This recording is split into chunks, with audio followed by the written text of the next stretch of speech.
Hai guys, aku Jennifer Clairin. Di video kali ini, aku bakal kasih tahu ke kalian apa itu Gravity Powered Car dan kenapa percobaan ini menarik banget. Buat yang nggak tahu Gravity Car itu apa, Gravity Car adalah sebuah mobil mainan yang bisa bergerak tanpa adanya mesin ataupun dorongan. Mobil mainan ini bisa bergerak hanya menggunakan gaya gravitasi dan massa beban. Sebenarnya, Gravity Car ini menggunakan prinsip hukum kekekalan energi, yang artinya energi itu tidak bisa hilang, melainkan bisa berubah jenisnya. Seperti pada mobil ini, di mana energi potensial yang dimiliki oleh beban yang ada pada ketinggian tertentu akan berubah menjadi energi kinetik sehingga mobil bisa berjalan maju. Nah, di sini variabel bebas yang aku gunakan adalah massa beban. Tujuan dari percobaan kali ini ada dua.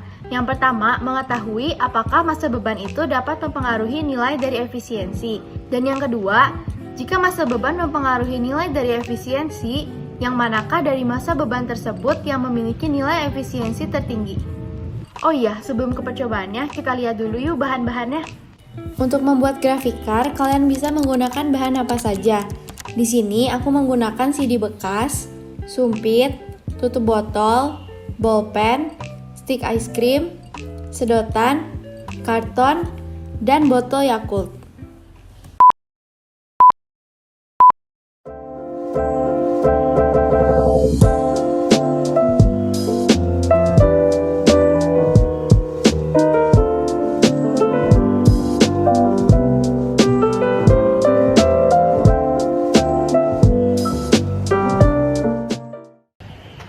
Nah, sekarang aku akan menjelasin satu-satu mulai dari kerangka utamanya.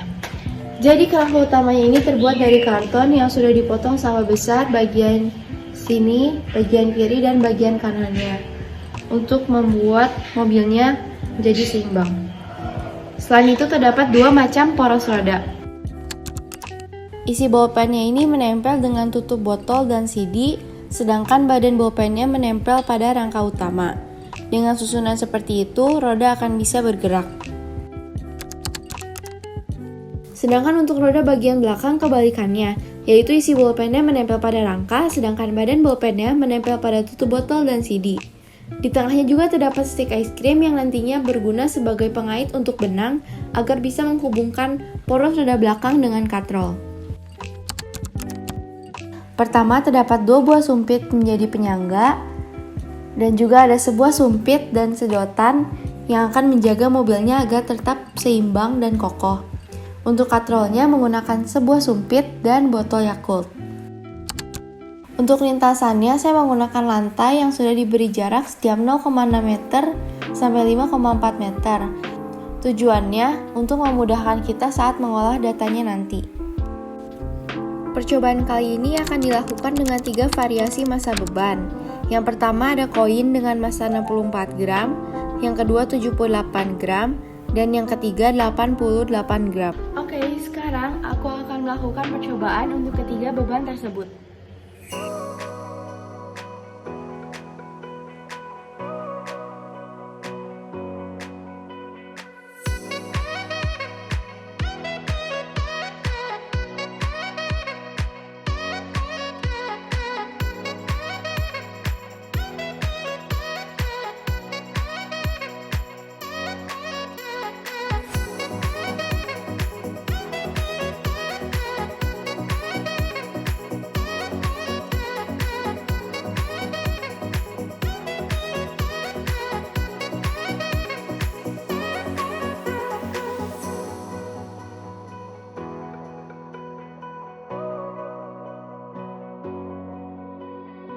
Setelah kita melakukan percobaannya, kita bisa memasukkan video tersebut ke aplikasi yang bernama Avidemux. Aplikasi ini bisa membantu kita mengetahui waktu saat mobil mulai bergerak dari garis start dan setiap mobil melewati 0,6 meter.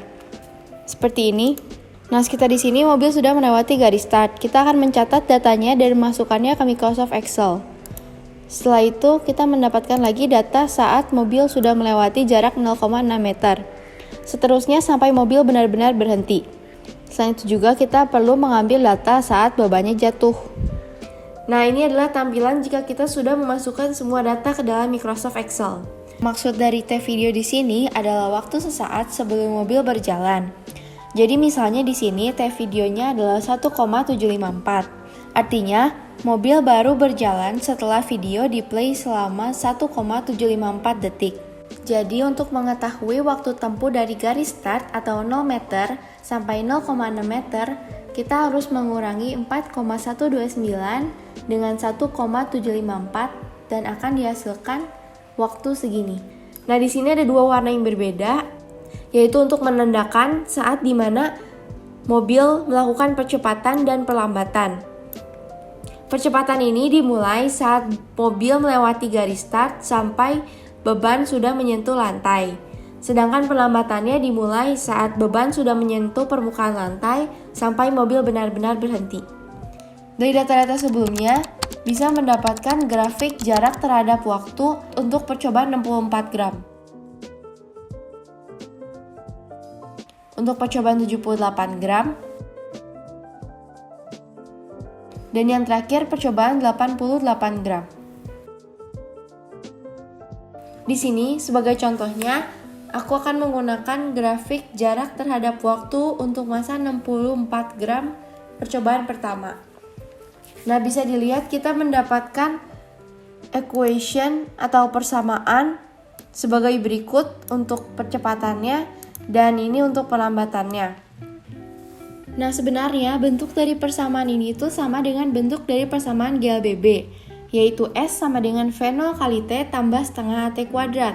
Maka dari persamaan ini kita bisa menemukan hasil dari percepatan, kecepatan awal, kecepatan akhir. Untuk mencari percepatan, kita bisa menggunakan rumus 2 kali koefisien dari X kuadrat. Nah, di sini koefisien X kuadratnya yang ini 0,0268. Nah, kita kali 2 yaitu 0,054. Sedangkan untuk kecepatan awalnya kita menggunakan koefisien X, yaitu ini 0,1915. Dan untuk kecepatan akhirnya kita menggunakan rumus V0 tambah A kali T. V0-nya adalah yang ini, A-nya adalah ini, dan T yang kita gunakan adalah waktu saat beban menyentuh lantai, sehingga didapatkan hasil segini. Kita akan melakukan cara yang sama untuk semua data. Nah, selanjutnya kita bisa mendapatkan nilai dari energi kinetik, energi potensial, dan efisiensi. Untuk mencari EK, kita bisa menggunakan rumus setengah MV kuadrat, di mana M-nya adalah massa total, yaitu massa mobil tambah massa beban. Di sini massa mobilnya adalah 0,149 kg, maka harus ditambah dengan massa koin setiap percobaan. Dan V yang digunakan adalah kecepatan akhir. Sedangkan untuk mencari EP bisa menggunakan rumus MGH, di mana M-nya adalah massa beban, gravitasinya 9,8 meter per second kuadrat, dan tinggi beban dari lantai. Dan di sini adalah 0,285 meter. Sedangkan untuk mencari efisiensi kita bisa menggunakan rumus EK per EP kali 100%. Nah, karena di sini terdapat 3 percobaan untuk setiap massa, maka efisiensi harus dirata-ratakan. Setelah itu mencari ketidakpastian, dan akhirnya didapatkan rata-rata dari efisiensi beserta ketidakpastiannya seperti ini. Jadi dari semua data berikut kita bisa mendapatkan diagram efisiensi terhadap massa seperti ini. Di sini bisa kita lihat bahwa efisiensi terbesar dimiliki oleh massa beban yang paling berat yaitu 88 gram sebesar 18%, sedangkan efisiensi yang paling kecil didapatkan oleh massa beban yang paling ringan yaitu 64 gram dengan efisiensi 14,8%.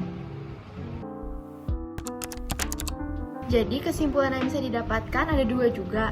Yang pertama, ternyata massa beban itu mempengaruhi nilai dari efisiensi. Dan yang kedua, beban dengan 88 gram memiliki efisiensi terbesar yaitu 18%.